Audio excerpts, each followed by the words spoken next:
you a fan of this podcast? Do you wish there was even more juicy content for you to sink your ears into? Well, there is.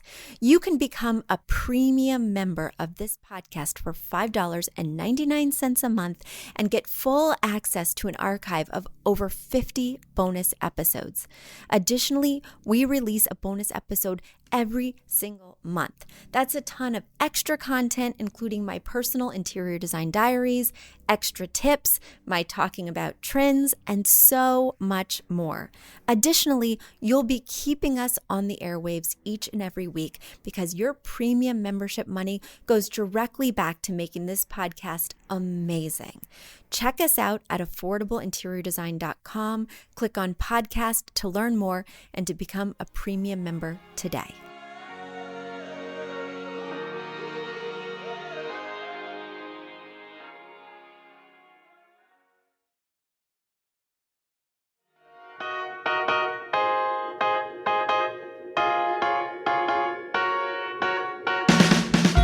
You don't need a high-end designer or a lot of money to get a luxe look. Be your own interior designer.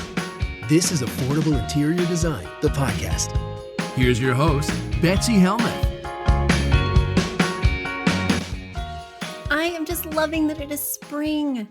Beyond the crocuses, I now have daffodils, lilacs are blooming, the trees are getting their leaves. This is so exciting. It's my first spring in Connecticut, my first spring living in the country, and it is glorious. Every night we have frogs singing us to sleep. Every morning I walk outside and the air smells so fresh. Oh gosh, it feels really good not to wear a coat and scarf. I hope you're feeling the same way. I hope you're enjoying the spring season wherever you are. I'm excited to say that I have lots of delicious questions in this mailbag, and I cannot wait to dig in. But before I do, let me just thank you guys so much for all the support and encouragement from the last episode I revealed the big announcement on. You guys have sent me lots of supportive information and thoughts, and I just really appreciate you and appreciate you listening every week. I also really appreciate when you send in your questions. So keep doing that. Go to affordableinteriordesign.com/podcast. Once again, affordableinteriordesign.com/podcast. You know, I love to answer your questions, and there's a little button there that just says submit a form with your question, and I will answer it for you on an upcoming episode. Now, let me dig into the questions that have already come into the mailbag. Without further ado, let's start with Lee Boo's question. She's writing from Houston, Texas. She writes, "Hi, Betsy. I am in contract for a white house, or for this house with white windows, excuse me. However, I am obsessing over another house that has black windows. Is it okay for me to paint these vinyl windows black? I only want to paint the exterior black trim because I think it's going to significantly elevate my curb appeal."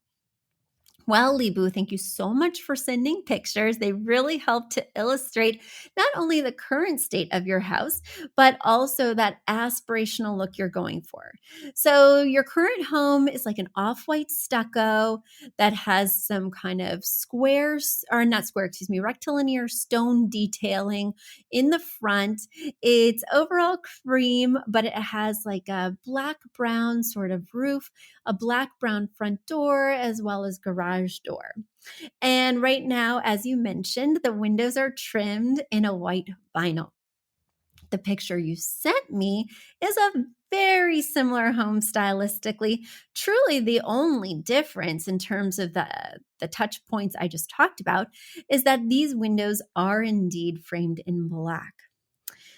Now, as you know, I focus mainly on the interior, not typically on the exterior. So I don't know all the ins and outs of painting things, but that's why Google is here. So I completely agree with you that the curb appeal of the second home is much more exciting, dynamic, just better, right? But painting vinyl windows, according to thefamilyhandyman.com, is a hot mess. And it's very hard to paint the vinyl. It typically peels. It's very hard to get it to adhere. You have to use not only a special paint, which Benjamin Moore does offer for painting vinyl, but you also have to use a very heavy duty primer, because not only are you painting vinyl, which is not recommended because it really is not meant to be a paintable surface, but you're painting exterior vinyl, which is going to be exposed to the elements. Especially in Houston, you're going to get a lot of heat. You're going to get some moisture. You're going to get some rain. And I'm just worried that the integrity of this paint is going to be compromised. The other thing that gives me pause is that whenever we're painting something a very dark color, whether it's an interior wall that you're going to make navy, whether it's an exterior window that you're going to paint black, you have to do so in an absolutely perfect manner. Any imperfection, any bobble, any shift as you're painting is going to be very conspicuous, because the contrast is going to be so high, either between the ceiling and this dark wall color, or between this cream stucco and this dark vinyl color. So I'm just concerned that not only will it look shabby over time, it may look shabby the minute you do it if you're not super precise. These are my concerns. I am excited for you because I love the look, but I would be interviewing contractors or painters with, this sort of keeping it real mentality of how precise are you? What would you be using to paint it? Is there a guarantee in any way that you could give me? Because it may turn out to be kind of an expensive endeavor, and I would want you to not regret this decision. And now it's time for a quick commercial break. Do you love this podcast? Do you wish you could learn even more? Well, we have an online class bundle. Our online class bundle is comprised of 3 online classes: beautifying your home for less, styling your home, and the fundamentals of feng shui. Each one of those 3 classes is between 30 and 45 minutes long and chock filled with visuals and tips, things that will help you to style your own space or help out with other spaces. Additionally, with the pack of 3 classes, you get an autographed copy of my book, Affordable Interior Design. You get all of that for only $99. Once again, that's the 3 online classes as well as the book for only $99. You just go to affordableinteriordesign.com/classes. Once again, affordableinteriordesign.com/classes to buy your bundle today. And if one of those classes sounded intriguing, but maybe you already have my book or some of the other topics are not of interest, you can buy the classes individually at that site as well. Each class is $40. So head over to affordableinteriordesign.com/classes to get your bundle or your online class today. All right, so that's my feedback on that. Let's get to my next question. My next question comes from New Boston, Michigan. This one's from Lisa. Lisa writes, I'm married into a builder grade home from 2002. The kitchen is open to a dining area and a family room. The kitchen cabinets are a dated cherry tone and do not go all the way to the ceiling. I want to paint and install crown molding throughout the house, and I want to have the cabinets painted.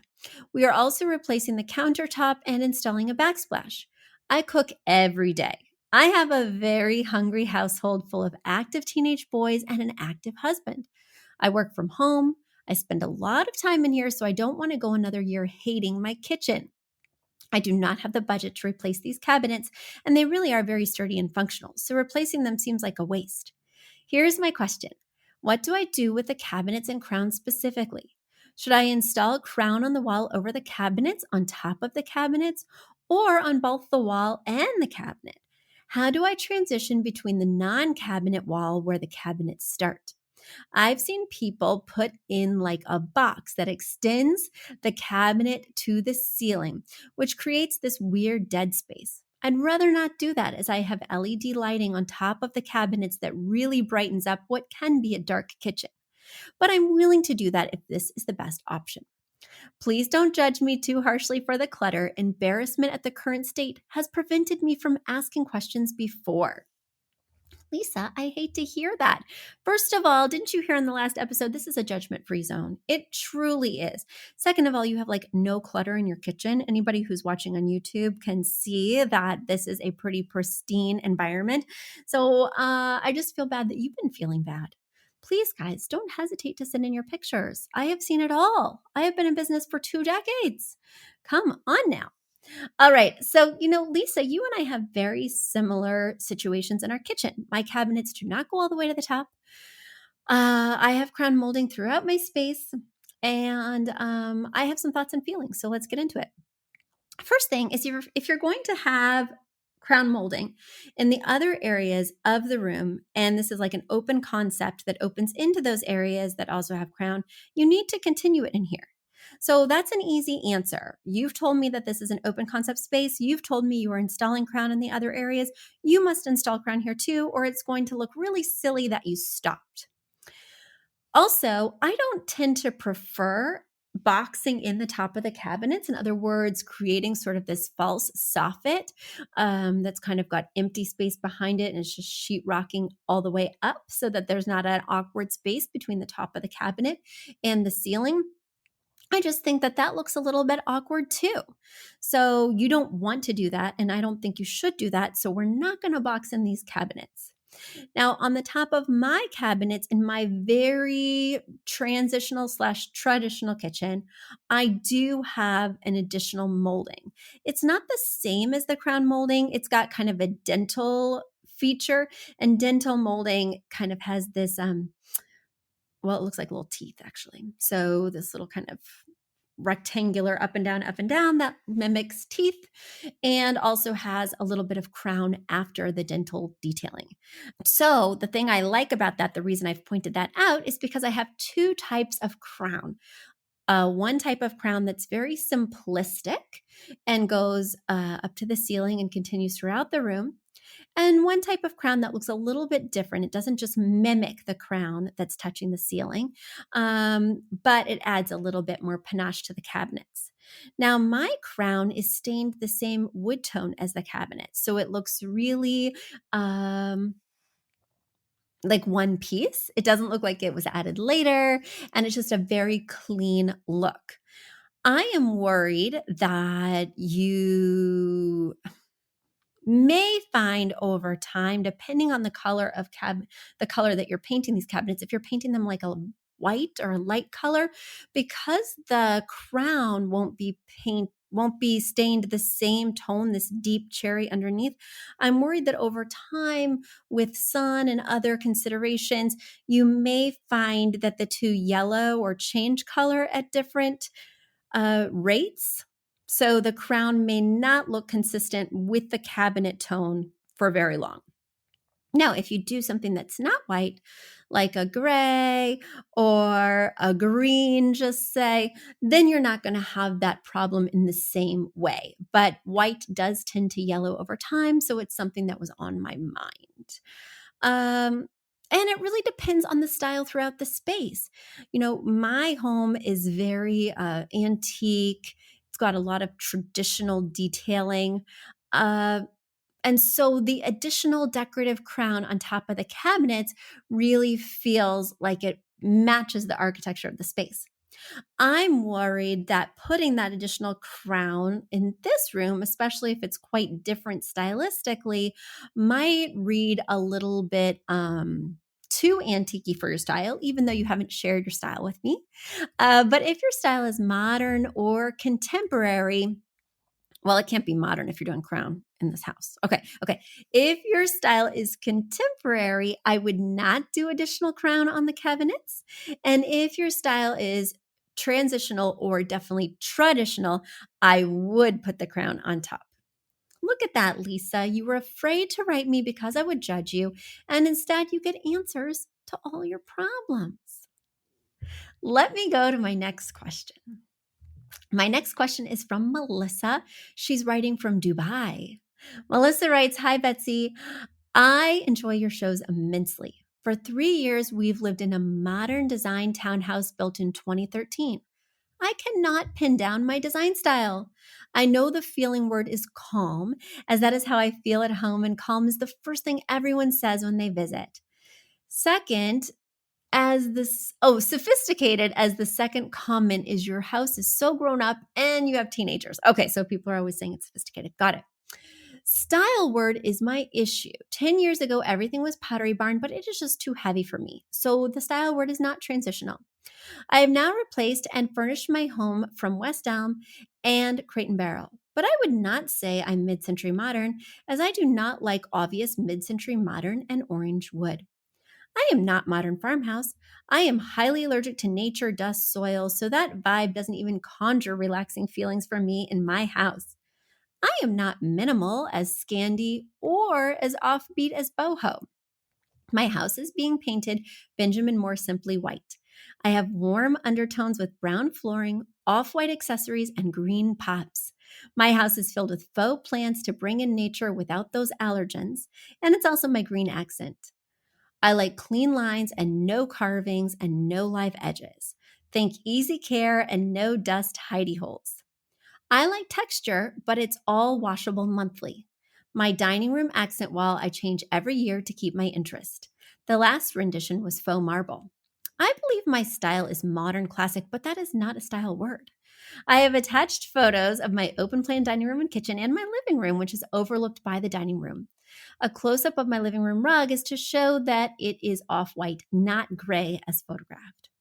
Thank you, Betsy. I really enjoy listening to your design process and hearing about your clients, and especially your honesty about your home, which isn't exactly a show house.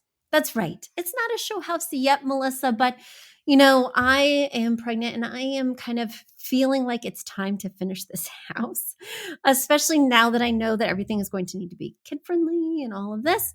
I have a new perspective and a new deadline for just getting this thing done. So there you go. But let's dig into your questions. Let's figure out your style. So, guys, if you are wondering about Melissa's style and you want to kind of have thoughts and feelings based on the imagery, head over to our YouTube channel, Affordable Interior Design on YouTube, and you can see the pictures she's sharing. So, this space is really cool. I am seeing the wallpaper, I'm seeing the elements for sure. It's very relaxing. It's very calm. I hate to be boring, Melissa, but this is just contemporary. Your space is contemporary.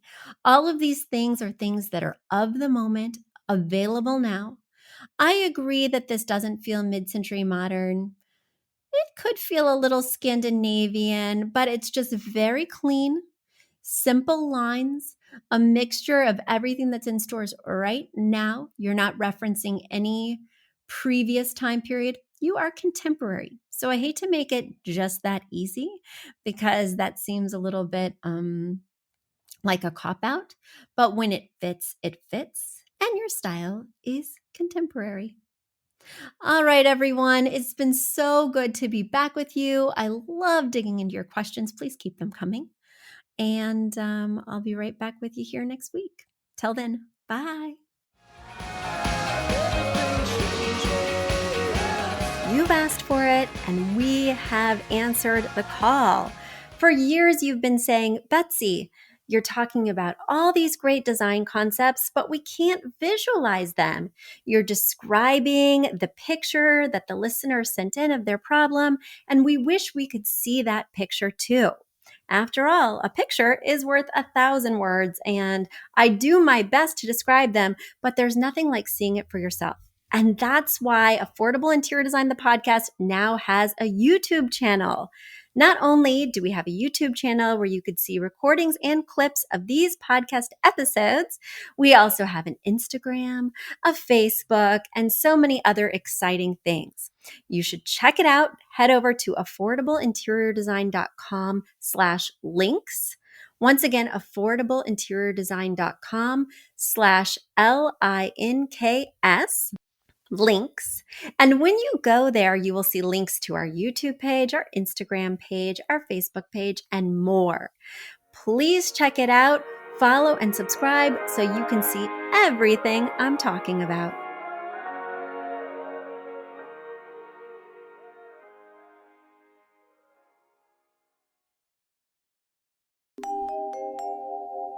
A big thank you to our amazing producer, Katherine Heller, to Aton and the MVCR House Band, and to Affordable Interior Design, the sponsor of this podcast and the premier place to get an amazing look on a budget. Check out affordableinteriordesign.com. If you guys love the show, the very best way to support us is by spreading the word. Tell your friends or write us an awesome review on iTunes. So until next week, guys, thanks so much for joining us, and I'll talk to you soon. Bye.